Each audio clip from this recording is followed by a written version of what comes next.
मुंबई के नजदीक वसई शहर में एक बोगाई बीच है। 26 जुलाई 2021 को इस बीच के किनारे काफी लोग घूम रहे थे और सब यहां पर खूब एंजॉय कर रहे थे। लेकिन तभी समुद्र की लहरों के साथ बहता हुआ एक काले रंग का सूटकेस समुद्र के किनारे आता है और जैसे ही वो सूटकेस किनारे पर आता है तो कुछ लोगों की नजर उस सूटकेस पर पड़ती है।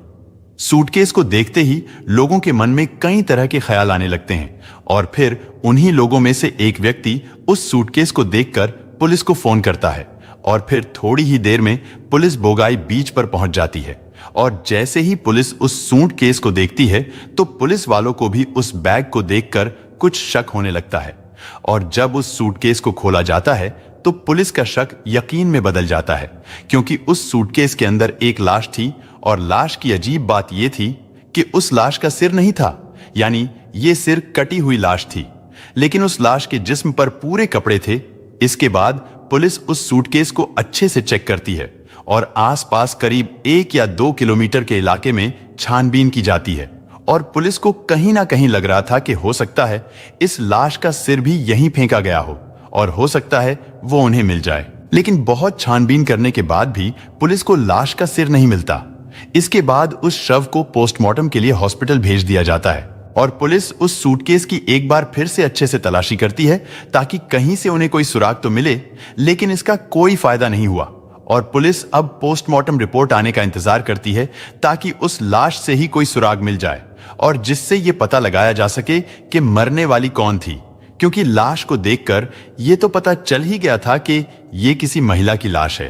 और फिर कुछ दिन बाद पोस्टमार्टम रिपोर्ट भी आ जाती है, लेकिन पोस्टमार्टम रिपोर्ट से भी कुछ खास पता नहीं चलता, सिवाय इसके कि उस महिला के हाथों में मेहंदी लगी हुई थी और उस मेहंदी को देखकर पुलिस ने अनुमान ये लगाया कि ये किसी मुस्लिम महिला की लाश है, क्योंकि जिस तरीके से उसके हाथों पर मेहंदी लगी थी और जिस तरह के उसने कपड़े पहने हुए थे, उससे पुलिस यही अंदाजा लगाती है।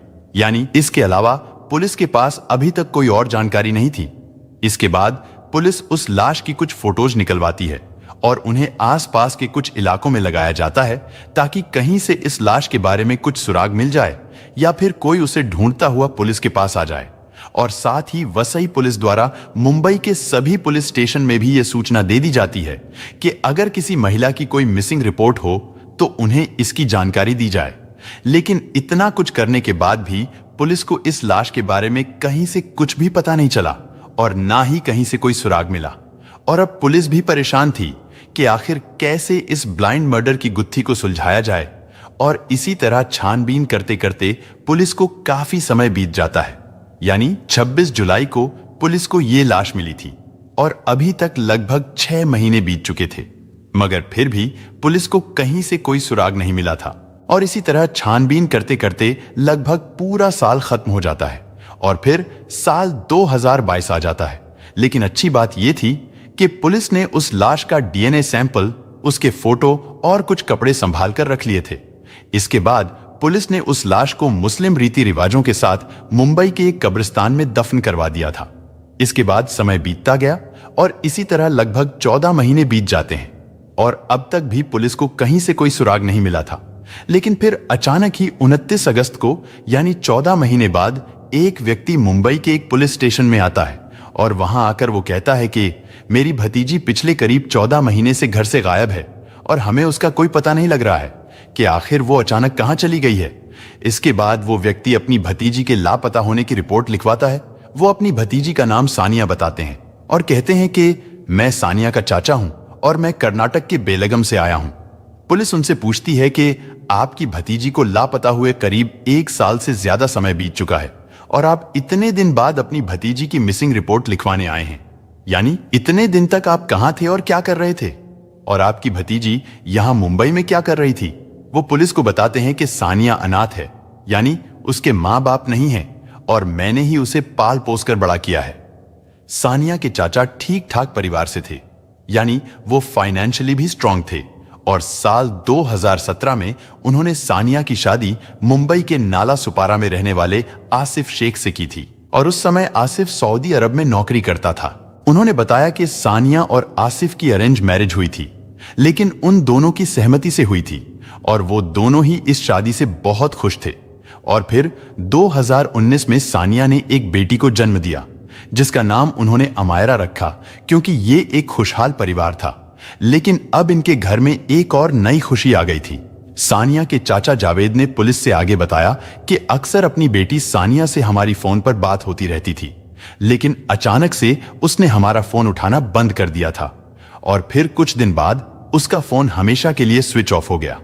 फिर 8 जुलाई 2021 को जब सानिया की दादी की मृत्यु हो गई थी, तो हमने उस समय भी उसे बताने के लिए फोन किया था, लेकिन उस दिन से उसने हमारा फोन उठाना ही बंद कर दिया था और फिर कुछ दिनों के बाद उसका फोन स्विच ऑफ आने लगा। हमारी तो उससे कभी भी कोई लड़ाई झगड़ा नहीं हुआ था।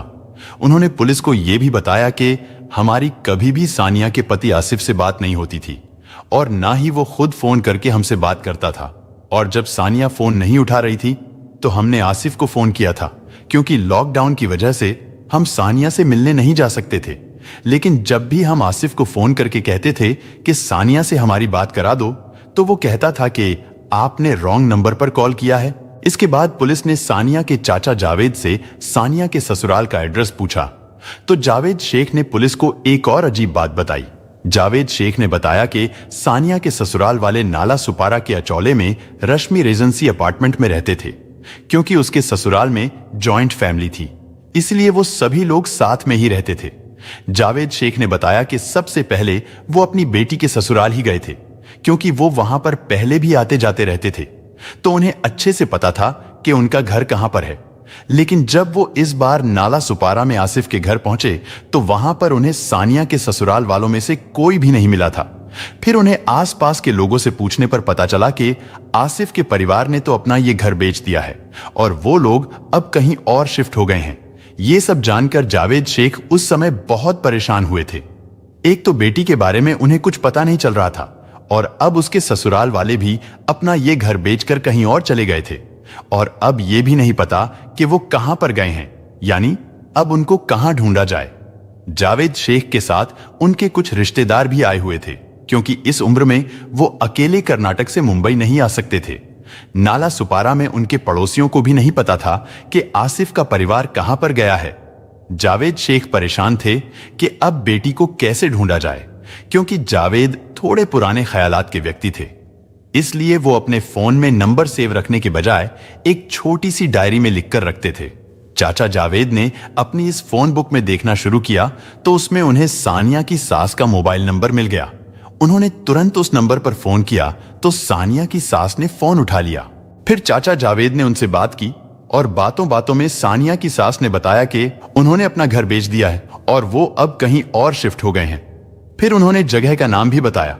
उन्होंने बताया कि मुंब्रा थाने डिस्ट्रिक्ट में एक छोटा सा टाउन है और वो वहीं पर रहते हैं।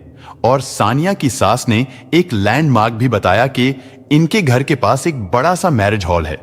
सानिया की ससुराल का पता चलते ही जावेद शेख तुरंत अपने जानने वालों के साथ मुंब्रा पहुंचते हैं और फिर उस मैरिज हॉल के आसपास पता करते करते ये लोग सानिया के ससुराल पहुंच जाते हैं। वहां पर इनका बहुत अच्छे से स्वागत किया गया और घर पर सानिया की सास, ससुर, उसका देवर यासीन और पति आसिफ भी था। उसकी बेटी अमायरा भी थी, यानी सभी लोग तो मौजूद थे, लेकिन सानिया कहीं नहीं दिखाई दे रही थी। जावेद शेख ने आसिफ से पूछा कि सानिया कहां पर है, उसको बुलाओ। तो इस पर आसिफ ने उन्हें एक अजीब कहानी सुनाई। उसने बताया कि जुलाई 2021 में एक दिन वो सुबह को जब उठे तो उनको एक लेटर मिला था और वो लेटर सानिया ने लिखा था। उसमें लिखा था कि मुझे किसी और से प्यार हो गया है, मुझे अब तुम्हारे साथ नहीं रहना है, मैं उसके साथ रहने के लिए जा रही हूं। यानी सानिया अपना घर छोड़कर अपने आशिक के साथ भाग गई है। और ये सब पढ़कर आसिफ का पूरा परिवार दुखी हो गया था कि सानिया का किसी के साथ एक्स्ट्रा मैरिटल अफेयर था और वो उसी के साथ भाग गई है, यानी उसने अपने पति और बेटी का भी ख्याल नहीं किया। आसिफ ने बताया कि वो लेटर उसने संभाल कर रख लिया था। फिर उसने वो लेटर सानिया के चाचा जावेद को भी दिखाया। इसके आगे जावेद ने पुलिस को बताया कि वो लेटर उन्होंने भी पढ़ा था। सानिया के ससुराल वालों की सारी बातें सुनने के बाद सानिया के चाचा और दूसरे रिश्तेदार मुंबई में जहां पर ठहरे हुए थे वहां चले गए। चाचा जावेद को सानिया की इस हरकत से बहुत दुख पहुंचा था, लेकिन उन्हें इस बात पर विश्वास नहीं हो रहा था और उनका दिल भी नहीं मान रहा था क्योंकि सानिया को तो उन्होंने बचपन से पाल पोसकर बड़ा किया था और वो अच्छी तरह से समझते थे कि सानिया ऐसा नहीं कर सकती, और अगर वो कहीं जाती भी तो वो उनसे रिश्ता कभी नहीं तोड़ती। और इन्हीं चीजों को लेकर जावेद शेख 2-3 दिनों तक बहुत सोचते रहे, क्योंकि इस बात को उनका मन नहीं मान रहा था। और फिर 29 अगस्त 2022 को वो मुंब्रा पुलिस स्टेशन पहुंचे और यहां की पुलिस ने उनसे कहा कि आपकी बेटी नाला सुपारा के अचौले थाना क्षेत्र के अंतर्गत से गायब हुई थी, इसलिए आपको वहीं जाना चाहिए, क्योंकि अगर वो भी कंप्लेंट लिखते तो फिर भी उसे हमें नाला सुपारा के थाने में ही ट्रांसफर करना पड़ता। और फिर उसी दिन जावेद शेख नाला सुपारा के अचौले पुलिस स्टेशन पहुंचते हैं और वहां की पुलिस ने सानिया शेख की मिसिंग रिपोर्ट दर्ज कर ली और फिर तुरंत ही छानबीन शुरू कर दी। जावेद शेख को यकीन नहीं था कि सानिया किसी के साथ भाग सकती है। उन्हें लग रहा था कि जरूर उसके साथ कुछ तो हुआ है। रिपोर्ट लिखवाने के बाद जावेद शेख अपने घर चले जाते हैं और फिर पुलिस ने जावेद शेख की बातों पर विश्वास करते हुए मुंबई इलाके के सभी थानों में सूचना दे दी कि जुलाई 2021 या फिर इसके बाद के जितने भी अनसॉल्व केसेस हैं, यानी जिनमें किसी की लाश मिली हो और उसकी पहचान ना हुई हो, और अगर ऐसा कोई केस है तो उसकी फाइल्स हमें भेजिए। और फिर 26 जुलाई 2021 को वसई के बीच से मिली उस सर कटी लाश का केस सामने आता है और इत्तेफाक से ये भी एक मृतक महिला थी और उसकी कदकाठी भी सानिया की कदकाठी से मेल खा रही थी। और अगले दिन फिर अचौले पुलिस ने सानिया के चाचा जावेद को थाने में बुलाया और उनको उस शव की तस्वीरें और वो मेहंदी के डिजाइन, इसके अलावा और भी कई चीजों की फोटोज दिखाई। जावेद शेख उस शव को कपड़ों से तुरंत पहचान जाते हैं। उन्होंने कहा कि ये इनकी बेटी सानिया की जैसी लग रही हैं, क्योंकि वो भी ऐसे ही कपड़े पहनती थी। और सानिया जब कभी कभार अपनी बेटी अमायरा को दिखाने के लिए उन्हें वीडियो कॉल करती थी तो उस समय जावेद शेख ने सानिया को ऐसे कपड़े पहने हुए देखा था। इसके बाद सानिया के ससुराल वालों को भी अचौले पुलिस स्टेशन बुलाया गया। उन्हें भी फोटोज दिखाई गई, लेकिन वो लोग उस शव को पहचानने से इनकार कर देते हैं और वो लोग अपनी बात पर ही अड़े रहे कि सानिया तो किसी के साथ भाग गई है। और उनका इस बात पर विश्वास करने की वजह थी वो लेटर जो आसिफ को मिला था। फिर अचौले पुलिस ने वो लेटर आसिफ से ले लिया और उसे एक्सपर्ट्स के पास जांच के लिए भेज दिया गया। हालांकि सानिया के ससुराल वाले अब थोड़े घबराए हुए लग रहे थे और उस दिन उन्हें उस धड़ की फोटो दिखाने के बाद घर भेज दिया गया। इसके बाद चाचा जावेद शेख से थोड़ी और पूछताछ की जाती है कि क्या आपको सानिया के ससुराल वालों पर कोई शक है, और अगर है तो क्यों है। सानिया के चाचा जावेद ने कहा कि शादी के शुरू में तो दहेज को लेकर घर में थोड़ी लड़ाई हुई थी और फिर समय के साथ साथ सब कुछ ठीक हो गया था, लेकिन जब अमायरा पैदा हुई थी तो उस बच्ची को लेकर सानिया और उसके ससुराल वालों में कुछ मनमुटाव चल रहा था। लेकिन सानिया ने कभी भी खुलकर इस बारे में अपने चाचा जावेद शेख से कुछ नहीं बताया था, इसलिए उन्हें इस बारे में ज्यादा कुछ नहीं पता था। और जो लाश वसई के बीच से मिली थी, केवल कह देने भर से वो सानिया की नहीं मानी जा सकती थी, क्योंकि उसको कोर्ट में साबित भी करना पड़ता और उसके पुख्ता सबूत होने चाहिए थे। और फिर पुलिस ने डीएनए जांच के लिए सानिया के पति आसिफ और उसकी 3.5 साल की बेटी अमायरा के ब्लड सैंपल ले लिए और उस लाश के सैंपल तो कलीना लैब में पहले ही सुरक्षित रखे हुए थे। इसके बाद उन तीनों का डीएनए एक दूसरे से मैच करके देखा जाता है। पहले आसिफ शेख का डीएनए उसकी बेटी से मैच किया जाता है तो वो मैच हो जाता है, और फिर उस सिर कटी लाश का डीएनए आसिफ की बेटी अमायरा से मैच कराया जाता है तो अमायरा का डीएनए उस लाश से मैच हो जाता है। और अब इससे ये तो साफ हो गया था कि वो लाश अमायरा की मां यानी सानिया की ही है। इसके बाद पुलिस ने तुरंत 15 सितंबर 2022 को आसिफ शेख को अरेस्ट कर लिया। इसके बाद पुलिस उससे पूछताछ करती है। पहले तो आसिफ पुलिस को भटकाने की कोशिश करता है, लेकिन जब पुलिस उससे कड़ाई से पूछताछ करती है तो आसिफ आखिरकार टूट जाता है और स्वीकार कर लेता है कि उसने ही अपनी पत्नी सानिया शेख की हत्या की है। और वो लेटर भी आसिफ ने ही लिखा था, क्योंकि वो हैंडराइटिंग भी आसिफ की ही थी, ना कि सानिया की। हालांकि कुछ रिपोर्ट्स के अनुसार आसिफ ने बताया था कि उसने ये कत्ल इसलिए किया था क्योंकि उसको शक था कि उसकी पत्नी सानिया का किसी के साथ अफेयर चल रहा है। लेकिन एक रिपोर्ट में यह भी था कि आसिफ का किसी दूसरी लड़की से अफेयर था और ये बात सानिया को पता चल गई थी और सानिया को रास्ते से हटाने के बाद ही वो दोनों शादी कर सकते थे। इसलिए आसिफ ने उसकी हत्या कर दी। आसिफ ने यह भी बताया था कि इस हत्या में उसके परिवार वालों का कोई हाथ नहीं है और यह सब उसका ही प्लान था। और जांच में यह भी पाया गया था कि आसिफ की पहले भी एक शादी हो चुकी थी, लेकिन आसिफ ने उस लड़की से तलाक ले लिया था क्योंकि उस पहली पत्नी का किसी और के साथ अफेयर था। अब सवाल यह था कि जब आसिफ ने उस लड़की को तलाक दे दिया था तो फिर वो सानिया को तलाक क्यों नहीं दे सकता था? और यही सवाल पुलिस के मन में भी उठ रहा था। इसके बाद जब पुलिस ने आसिफ के घर वालों से पूछताछ की तो इस केस में एक और कहानी पुलिस के सामने आई। पूछताछ के दौरान आसिफ के पिता हनीफ और भाई यासीन दोनों ही पुलिस की सख्ती के सामने टूट जाते हैं और उन्होंने भी यह स्वीकार कर लिया कि सानिया की हत्या करने में उन दोनों का भी हाथ है। लेकिन इधर आसिफ का कहना था कि इस हत्या में सिर्फ उसका ही हाथ था।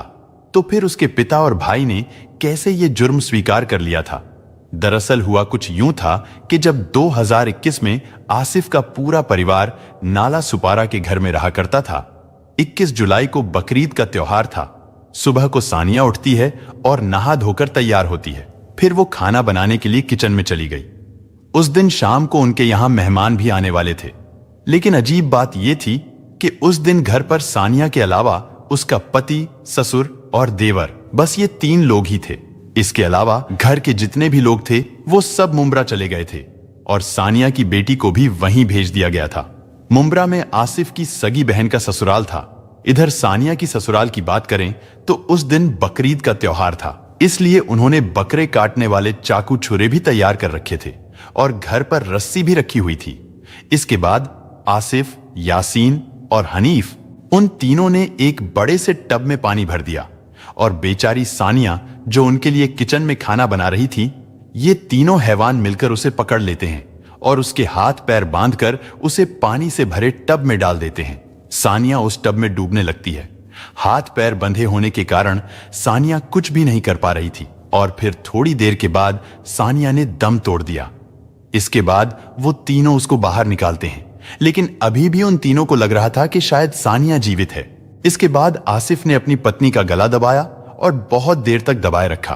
फिर बकरा काटने वाले छुरे से आसिफ सानिया के सर को धड़ से अलग करने लगता है, लेकिन उस हैवान ने सानिया का गला अभी आधा ही काटा था कि खून को देखकर आसिफ की हालत खराब होने लगी और जब वो बेहोश होने लगा तो फिर सानिया के ससुर हनीफ ने आसिफ से वो छुरा ले लिया और अपनी बहू के सर को धड़ से अलग कर दिया। और फिर सानिया के शव को ठिकाने लगाने के लिए सबसे पहले उन्होंने एक इलेक्ट्रिक ट्रिमर से सानिया के कटे हुए सर से बाल काट दिए और सानिया के होठों के पास एक तिल भी था और उस तिल से भी चेहरे की पहचान की जा सकती थी, इसलिए उन्होंने चाकू से उसे भी साफ कर दिया। यानी अब सानिया के सिर का ऐसा हाल हो गया था कि अगर पुलिस को मिल भी जाए तो पहचान नहीं कर सकते थे और बिना सर के धड़ की तो पहचान हो ही नहीं सकती थी। और जो सानिया के बाल काटे गए थे उन्हें घर में ही जला दिया जाता है। इसके बाद उसके सर को एक काले रंग के प्लास्टिक बैग में डालकर आसिफ और यासीन बाइक से निकल जाते हैं। ये दोनों समुद्री खाड़ी के पास जाते हैं और वहीं पर उन्होंने सानिया के सर को समुद्र में फेंक दिया। समुद्र उसे बहाकर कहीं और ले गया। फिर घर आकर आसिफ सानिया के धड़ को एक बैग में पैक करता है। इसके बाद वो अपने बहनोई यूसुफ शेख को कॉल करता है।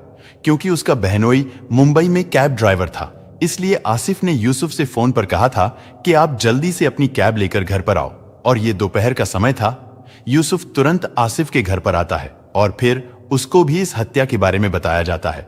इसके बाद ये लोग लाश से भरे उस बैग को गाड़ी में रखकर वसई बीच पर जाते हैं और समुद्र के अंदर जाकर बैग को फेंक देते हैं।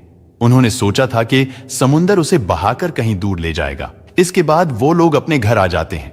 फिर उन्होंने घर से सानिया के खून को साफ किया और जो परिवार बहन के घर पर गया हुआ था उन सबको भी घर वापस बुला लिया गया था और फिर अच्छे अच्छे खाने पकाए गए और शाम को उनके घर पर मेहमान भी आते हैं और अच्छी तरह से खाना पीना होता है। और ये लोग अपने रिश्तेदारों के सामने ऐसे रिएक्ट कर रहे थे जैसे इनके घर में कुछ हुआ ही ना हो। इस बयान को सुनने के बाद पुलिस यूसुफ को भी अरेस्ट कर लेती है। लेकिन अब सवाल यह था कि आखिर इस पूरे परिवार ने मिलकर सानिया के खिलाफ इतनी भयानक साजिश क्यों रची थी और उसकी हत्या का मोटिव क्या था, यानी उसकी हत्या करने का कारण क्या था। दरअसल जब 2017 में सानिया की शादी आसिफ से हुई थी, और फिर 2019 में उनको एक बेटी पैदा हुई जिसका नाम उन्होंने अमायरा रखा। हालांकि कई साल पहले आसिफ की बहन की भी शादी हो चुकी थी, लेकिन उसको कोई बच्चा नहीं था। अमायरा के पैदा होने से पहले ही उनके घर में यह बात होने लगी थी कि सानिया को जो बच्चा होने वाला है वो बच्चा सानिया आसिफ की बहन को दे देगी। और ये बात आसिफ की बहन ने भी कही थी। आसिफ तो अपनी बहन की इस बात को मान लेता है, लेकिन सानिया को जब ये बात पता चली तो वो इसका विरोध करती है। लेकिन उस समय आसिफ फिर से सऊदी अरब चला गया और इधर सानिया अकेले ही पूरे परिवार से लड़ती रही कि वो अपना बच्चा किसी को नहीं देगी। सानिया का कहना था कि ये उसका पहला बच्चा है और अगर ये उसका दूसरा बच्चा भी होता तब भी वो अपना बच्चा किसी को ना देती। सानिया का कहना था कि वो लोग किसी अनाथ आश्रम जाकर बच्चा गोद ले सकते हैं, इससे किसी अनाथ का भी भला हो जाएगा। लेकिन आसिफ की बहन को भी जिद थी कि मुझे सानिया की बेटी अमायरा ही चाहिए। और फिर एक दिन किसी बात को लेकर सानिया के ससुर ने उसे बहुत मारा पीटा, जिसकी सानिया ने अचौले पुलिस स्टेशन जाकर कंप्लेंट दर्ज कराने की कोशिश भी की थी। लेकिन रिश्तेदारों के समझाने पर कंप्लेंट को वापस ले लिया गया था। और फिर 2020 में कोरोना महामारी के चलते लॉकडाउन लग गया, जिसकी वजह से आसिफ सऊदी अरब में ही फंस गया था। लेकिन फिर 2021 के शुरुआती दिनों में किसी तरह से आसिफ भारत आता है। ये वहां किसी शिपिंग कंपनी में काम करता था और आसिफ की भी यही जिद थी कि हम अमायरा को उसकी बुआ को ही दे देंगे क्योंकि उसके कोई बच्चा नहीं है। और इसी बात को लेकर घर में झगड़ा बढ़ता गया, यानी अब पूरा घर एक तरफ हो गया और सानिया अपनी बेटी के लिए एक तरफ थी। और तो और ससुराल वालों ने सानिया को मना कर रखा था कि अब वो अपने घर वालों से कोई बात नहीं करेगी। और यही वजह थी कि सानिया ने 8 जुलाई 2021 से अपने घर वालों का फोन उठाना बंद कर दिया था और फिर 21 जुलाई को सानिया की हत्या कर दी गई थी। इसके बाद सानिया का फोन भी स्विच ऑफ हो गया था और फिर हत्या के 5 दिन बाद वो बैग वसई बीच के किनारे पर आता है। फिर सानिया के चाचा जावेद शेख ने करीब 1 साल के बाद सानिया की गुमशुदगी की रिपोर्ट लिखवाई थी। हालांकि पुलिस इस हत्याकांड में इस्तेमाल किया गया छुरा और सानिया के सिर को बहुत कोशिशों के बाद भी बरामद नहीं कर सकी थी। वैसे इस केस को सुलझाने में वसई पुलिस की भूमिका बहुत महत्वपूर्ण रही। वसई पुलिस ने न केवल उस सिर कटी लाश की अलग अलग तस्वीरें खींचकर अपने पास रख ली थीं, बल्कि जरूरत के लिए उस लाश का डीएनए सैंपल भी सुरक्षित रख लिया था। और फिर यही सबूत इस ब्लाइंड मर्डर की गुत्थी को सुलझाने में बहुत महत्वपूर्ण साबित हुए और जिसकी वजह से आज कातिल कानून के शिकंजे में है। सानिया की हत्या के बाद उसकी बेटी अमायरा अपनी बुआ के घर पर ही रहने लगी थी। अगर वर्तमान समय में इस केस के बारे में बात करें तो सानिया का पति आसिफ, देवर यासीन, ससुर हनीफ और आसिफ का बहनोई यूसुफ, ये सभी लोग जेल में बंद हैं और ये लोग जिंदगी भर जेल में ही रहेंगे।